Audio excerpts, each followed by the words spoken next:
veces cuando vamos por el campo buscando las fosas y vamos preguntando a los lugareños dónde puede haber una fosa, nos dicen, sí, en esa zona, en el campo de cereal, donde el trigo crece más alto.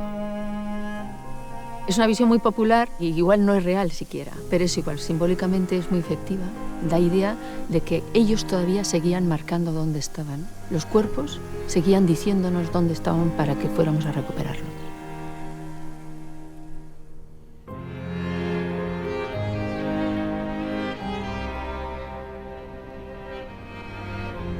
Víctimas ha habido siempre. La historia se ha construido sobre víctimas, pero eran invisibles o insignificantes. Desde que está la memoria, las víctimas tienen significación. No pueden ser ya el precio oculto de la historia. Cuando uno abre el foco y analiza de una manera comparada lo que está pasando en otros lugares del mundo, pues se da cuenta de que procesos semejantes están teniendo lugar en muchísimos lugares del mundo. Lo que ha ocurrido en el caso español es peculiar porque todo este proceso de reconocimiento de las víctimas del franquismo está teniendo lugar muchas décadas después de los hechos. Para que convivamos con nuestras cunetas, con miles de personas que no están enterradas como ha querido un ser querido y que ya hemos vivido tranquilamente yendo y viniendo por esas carreteras sin que eso nos duela, ¿no? Pues yo creo que eso tiene que ver con una anomalía porque tenemos una especie de pasividad en cosas que son muy profundas, ¿no? Para nosotros es normal intervenir en temas tristes, tragedias, crímenes, asesinatos. Y cuando la fosa tiene un contenido histórico, uno se acuerda de sus antepasados, de mi propia familia en concreto, que vivió aquella guerra. Es decir, nosotros no somos protagonistas de nada de esta historia y, sin embargo, creo que tenemos un deber de atender aquello que quedó pendiente quizás en otra generación. El deber de memoria es una carga que tenemos las generaciones posteriores a la Segunda Guerra Mundial. Cuando acabó aquella experiencia traumática, las víctimas coincidieran todas en la misma reflexión. Nunca más. Lo que hemos vivido no se puede repetir. Y añadían, y el antídoto eficaz para que la historia no se repita es la memoria. El deber de memoria es políticamente, y esto es lo esencial de la memoria, una invitación a la reconciliación, a la paz.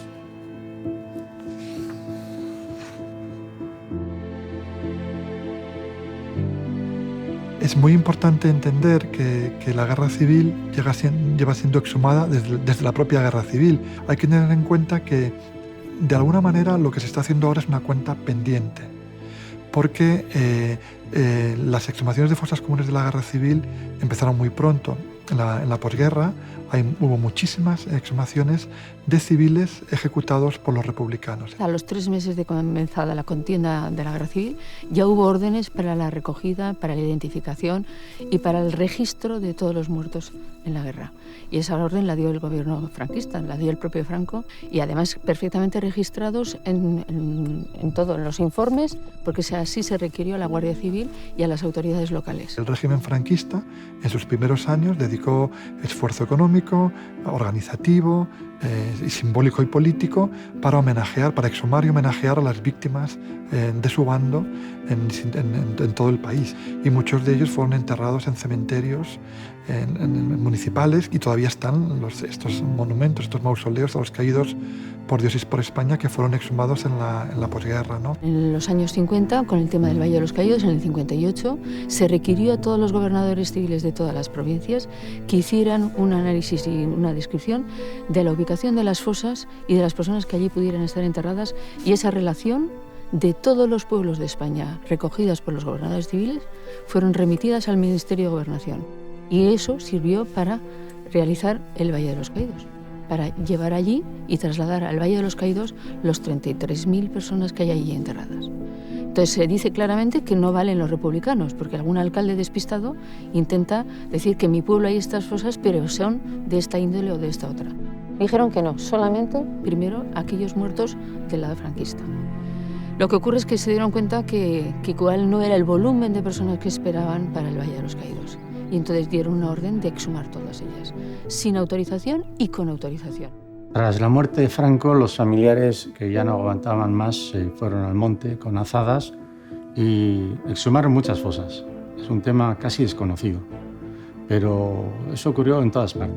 Eran exhumaciones en las cuales no importaba la identificación individualizada de las víctimas, sino que bueno, ellos iban, encontraban la fosa, la sacaban, era como un cuerpo colectivo, ¿no? Ellos contaban los cráneos y los colocaban en distintos en ataúdes. Hay muchísima fotografía y documentación sobre lo que ocurrió pues, en Navarra, en La Rioja, en Extremadura, en Andalucía, en muchos puntos de España, ¿no? Hasta que se reactiva el año 2000, con motivo de la fosa de Peñanza del Bierzo, la primera vez que hay un equipo científico, la primera vez que hay una formalidad a la hora de hacer las tareas, la primera vez que se utiliza el ADN. Cuando Emilio Silva pues se pone en contacto con el alcalde de Priaranza del Bierzo, porque tiene conocimiento de que allí podría encontrarse la fosa en la que estaba su abuelo, le comunican a Paco Echeverría, y fuimos allí, pero a título personal íbamos a hacer una excavación arqueológica. Y nos presentamos allí y nosotros fuimos los primeros sorprendidos. No teníamos ni idea de lo que era casi una fosa común, porque no nos había tocado nunca excavar. Pensábamos que era igual una cosa aislada, excepcional, y poco a poco nos dimos cuenta que nada de excepcional ni nada de aislado, que era muy común y que estaban extendidas por el territorio estatal. Yo pertenezco a una familia con un abuelo desaparecido y yo en la adolescencia, cuando a mi padre le preguntaba por mi abuelo, pues él me contaba alguna cosa. Y siempre me decía 2 veces que esto no se contaba fuera de casa. Entonces, como muchas familias represaliadas, yo me he educado para pasar desapercibido, ¿no? Y ahí es donde está, por ejemplo, esta expresión de no te signifiques. Pues esa frase pues esconde 2 cosas detrás. Por un lado, la ley de responsabilidades políticas, que convirtió en un delito haberse significado, literalmente, y luego es una orden para que seas insignificante, ¿no?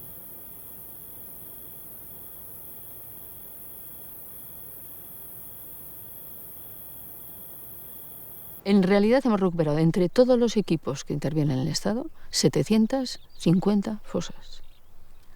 Repito, 750 fosas. Y hemos recuperado entre todos los equipos más de 9.300 personas.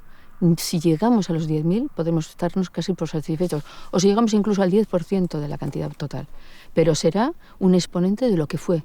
Nosotros solo vamos a recuperar 85 años después una parte mínima, ínfima, de lo que ocurrió, de la represión que tuvo lugar durante la Guerra Civil y el primer franquismo. Cuando nos preguntan por qué se están haciendo estas exhumaciones ahora, ¿no? ¿A qué viene esto ahora? Esto consolida los valores democráticos.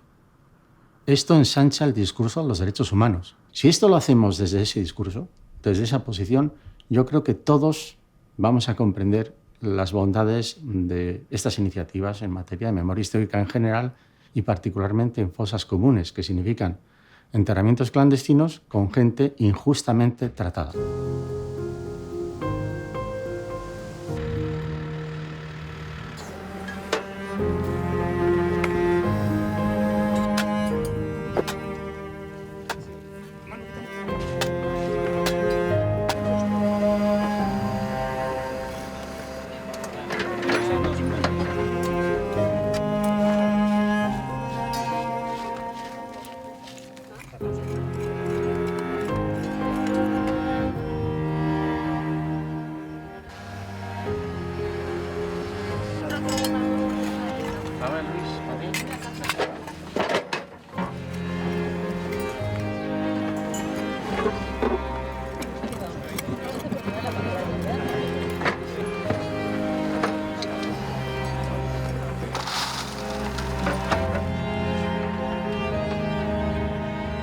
Son situaciones con mucha emoción.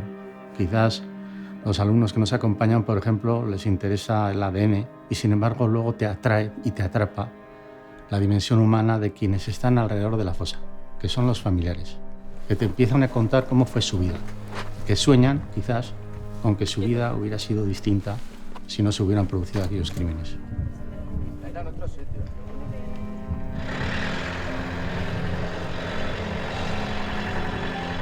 Hay algunos familiares que llevan una gran trayectoria de búsqueda Y después de todo ese recorrido, cuando lo consiguen, entre tranquilidad, entre felicidad, ellos mismos no saben transmitir las sensaciones que tienen. Y aquí, por ejemplo, en este caso, la familia que ha venido de Lérida se enteró el lunes que podían localizar a su abuelo. La progresión que ayer hablando con ellos, la progresión que ellos han tenido desde el lunes a hoy ha sido acelerada. De repente, de no haber pensado en que en algún momento podían localizar a su abuelo, a tenerlo delante en el plazo de 4 o 5 días, ellos nos dicen que no saben cómo van a asimilar todas las sensaciones que están viviendo de esta manera tan atropellada en 4 días. Bueno, pues eso pasa. Otros, sin embargo, tienen un desarrollo mucho más rápido, más sosegado, más tranquilo, pero el momento estelar en que localizan a sus desaparecidos dicen que es inolvidable para ellos.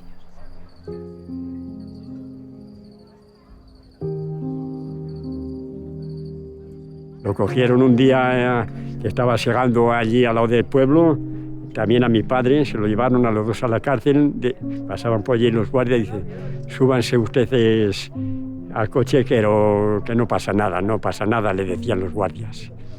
Se subieron al coche, lo metieron a la cárcel a los dos, a mi padre lo sacaron, ya lo dejaron allí y ya como era comunista, ya sabía que no iba a salir. El hijo del secretario, que era falangista, no le tendrían buena relación o lo que fuera y lo mandó matar. En aquellos tiempos yo no sé por qué tenían que hacer caso a la gente así, pero vamos, según dicen era así la cosa. Porque una cosa es que dicen, coño, que la han matado en un frente, pero la han matado a nivel político, nada más a traición, que digo yo. Bueno, esa persona es mayor, tiene una edad y por lo tanto tiene ya la serenidad de un hombre que ya lo ha pasado todo y ya le queda poco. Pero se va con la tranquilidad de decir, he cumplido la misión. Yo ya he encontrado a mi padre, yo ya he encontrado a mi abuelo. Y esa especie de tranquilidad se transmite porque la cara se les serena. En realidad, lo que hacen es respirar a fondo y decir, bueno, ya está, ya he cumplido con lo que tenía que hacer. Políticas de memoria respecto a personas víctimas que han sufrido en determinadas circunstancias no se volatilizan, no se pueden barrer debajo de la alfombra, van a rebrotar en algún momento. Si tú lo puedes tapar ahora en esta generación, pero la siguiente generación o 2 generaciones más adelante van a pedir que se rindan cuentas por eso. Por desgracia, mi abuelo no está, pero siempre tengo el recuerdo de que su ilusión era poder encontrar a su padre para al menos poderle dar un descanso digno y poder ubicarlo en un punto, ¿no? Porque que te separen de tu padre con 8 años y te quedes el resto de tu vida sin saber nada, pues imagino que tiene que ser muy duro. ¿Tú crees que puede ser? Este de los botones. Les hago una camisa puede ser cualquiera. Podría ser algún dedal o algo aún, pero... Es que nuestro abuelo era sastre y lo de los botones los podía llevar en el bolsillo de coser. Normalmente los familiares cuando llegan necesitan identificarse con uno de ellos. Entonces examinan todo lo que están viendo delante y acaban determinando o eligiendo uno como propio y lo adoptan. Este sería mi abuelo. Es casi una reacción psicológica. Necesitas agarrarte a algo concreto.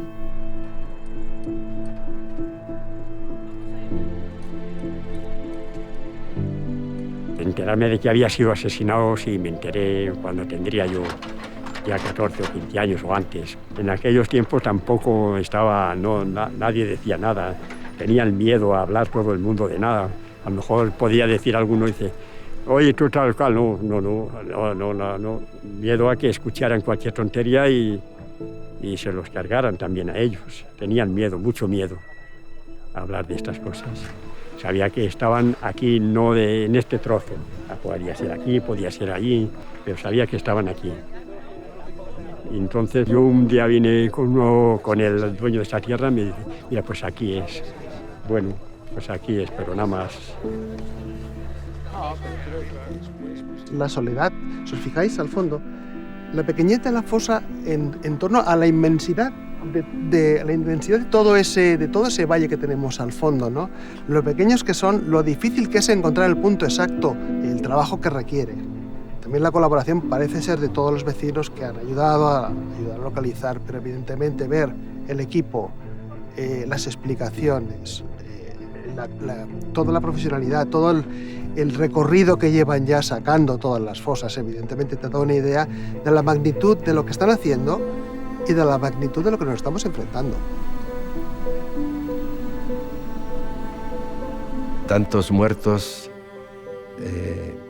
en las cunetas de la historia, abandonados en los campos, o que yacen bajo carreteras o autopistas. Llama la atención esta voluntad de las asociaciones españolas por la recuperación de la memoria histórica de identificar esos cuerpos, exhumarlos y darlos una sepultura digna. Las asociaciones de memoria histórica son asociaciones civiles a las que yo creo que se les debe el movimiento de memoria, ¿no? A raíz, sobre todo, de la primera sumación científica en el año 2000, nace la Asociación para la Recuperación de la Memoria Histórica. A partir de ahí empiezan a nacer otras asociaciones y son las que, contra viento y marea, han encaminado todo este movimiento con la bandera, con muchos subtemas también, ¿no? Pero sobre todo con la bandera de las exhumaciones, ¿no?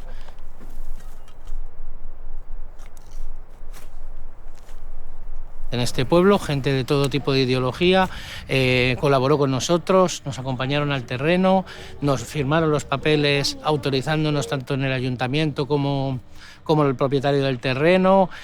No los encontrábamos en la prospección, subió gente, pues tienen que estar por aquí y tal. Pues arriba del todo, a la izquierda, cuando coronas, en el bacho, en el primer bacho, en el segundo bacho, ¿no? Que es como llaman a la zona de cultivo.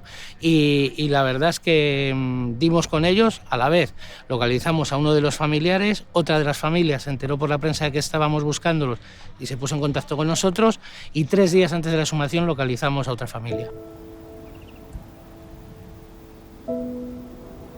Lo que caracteriza al ser humano, a diferencia de los animales, es que entierra a sus seres queridos, les da sepultura. Eso es lo que nos hace humanos. Entonces, ¿qué cosa más humana, ¿no?, que rescatar del olvido y de rescatar del anonimato a los cuerpos para darles una tierra conocida y querida? Nosotros nos ponemos muy serios y hablamos mucho de derechos humanos y hacemos críticas cuando creemos que las cosas no están bien, pero estamos aquí por un acto de amor. Y con amor les tratamos, simplemente. Entonces es todo uno, ¿no? Es querer un mundo mejor, ocupar tu tiempo en que eso suceda, en esta parcela, como otros lo ocupan en otros aspectos, ¿no?, de la vida y de la sociedad. Pero es un gesto de amor, ¿no? Y hacia los familiares, que son quizá el eslabón que más duro sufre todo esto, ¿no? Pues les tratamos, claro, como creemos que se merecen, ¿no? Y bueno, yo estoy súper sorprendida porque desconocía de estas asociaciones que de forma desinteresada ayudan a encontrar a sus familiares. No tenía constancia y admiro muchísimo su labor, porque es que sacan su tiempo de vacaciones, su tiempo libre, su propio dinero para poder ayudar a otras personas. Cuando no aparece uno y aparece otro al lado, la familia de al lado no se va a casa contenta. Y cuando aparece uno, aunque no sea el tuyo, pues sí se van, ¿no?, con cierta alegría. Eso los familiares lo sienten así.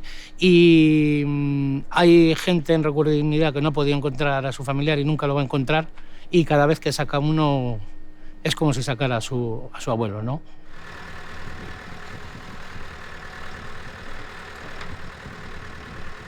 Aquí lo tenemos. Hemos pillado el pie. Eso está ahí. Sí.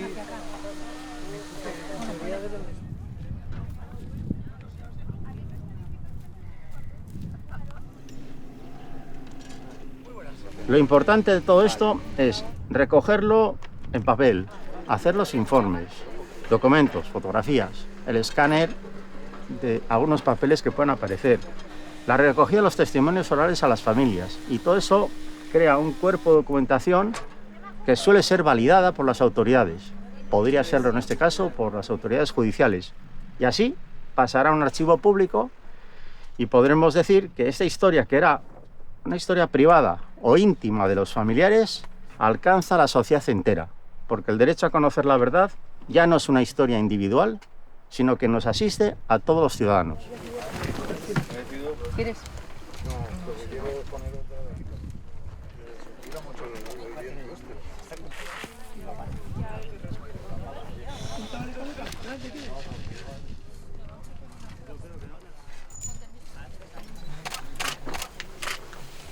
Pero cuando nos llevamos al laboratorio lo que hacemos es limpiarlos, recomponer el esqueleto y así obtenemos una serie de características. Además del sexo y la edad, pues por ejemplo pueden presentar ciertas patologías o ciertas características que les hacen peculiares. Todas esas características luego nos sirven para orientar una identificación.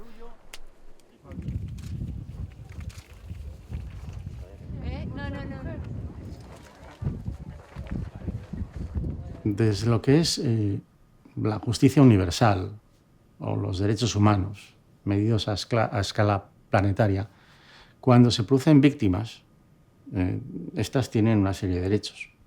Estos derechos son conocer la verdad, que no prescribe. Detrás viene la justicia, que tienen que intervenir, y finalmente viene la reparación.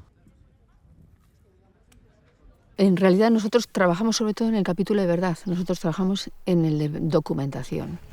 La justicia le corresponde a 2 personas, pero la documentación que nosotros vamos a recopilar le tiene que servir a la justicia para administrar justicia. Eso no quiere decir que vayan a enjuiciar a los culpables. Muchos de ellos han desaparecido y posiblemente muchos familiares no quieren abrir un juicio oral contra una persona. Lo que quieren es que se conozcan los hechos. Y finalmente viene la reparación. La reparación es lo que tienen que hacer las autoridades políticas. Para eso están nuestros concejales, nuestros alcaldes y nuestros representantes elegidos democráticamente. Y los actos de homenaje, que se hacen sobre todo cuando entregamos los restos ya identificados, los llevamos al lugar donde decidan los familiares, que en algunos casos son los ayuntamientos. Es una manera de restituir la memoria, de homenajear a esas personas. Y los familiares, lógicamente, se sienten totalmente reconfortados. No se puede hacer reparación si no se ha conocido previamente lo que ocurrió. Y por lo tanto, la secuencia es así: verdad, justicia y detrás la reparación. Si se desajusta a este orden, probablemente el tema no se va a resolver de manera correcta, y de esto además hay experiencias en el mundo que han tratado de superar la página mediante un ejercicio de reparación, a veces de contenido económico, que sin embargo no ha acreditado una verdad. Y como técnico, además, yo a lo que aspiro es a que esta verdad formalmente obtenida sea oficial. Porque lo sorprendente de las víctimas de la Guerra Civil Española y la dictadura franquista es que los datos, las cifras, no son oficiales. Son cuestiones que decimos los especialistas, pero no se han oficializado todavía en España los datos. Realmente aquellas personas que están en contra de este tipo de actos, ¿qué le puedo decir? Qué suerte han tenido de que no han perdido a nadie en la misma situación. Porque si no, no me entra en la cabeza que alguien tenga un familiar tirado en una fosa, en una cuneta, donde sea, y no lo quiera buscar. No me entra en la cabeza. Entonces, hay gente bondadosa en este sentido que lo comprende. Y luego hay otros discursos, que son los institucionales, que dicen que esto no se tiene que tocar, que esto puede provocar una involución. Es un disparate. Esto ni reabre las heridas, ni separa a los ciudadanos.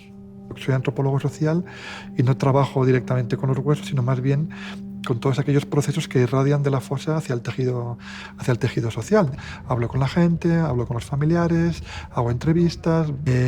No he visto en ningún caso, en ninguna exhumación, esa tensión, esa crispación que luego he visto en los medios de comunicación y he visto también en los discursos políticos. Y es algo que nos obliga a reflexionar, porque no somos capaces de empatizar con el sufrimiento de los otros. Que no es revancha, es buscar tu pasado y cerrar puertas que tienes ahí abiertas de incertidumbre, de no saber qué ha sido ni dónde están. Y de verdad que me siento súper afortunadísima de que hayan podido encontrar lo que pueden ser los restos de mi abuelo. Si supieran verdaderamente los políticos la función terapéutica que tiene todo este proceso, lo harían suyo. ¿Y cuál es el perjuicio? ¿Dónde está el mal? Si es todo lo contrario, si hay un valor pedagógico que precisamente puede exhibir las bondades de estas tareas que se están haciendo afortunadamente ya hoy de manera bastante natural.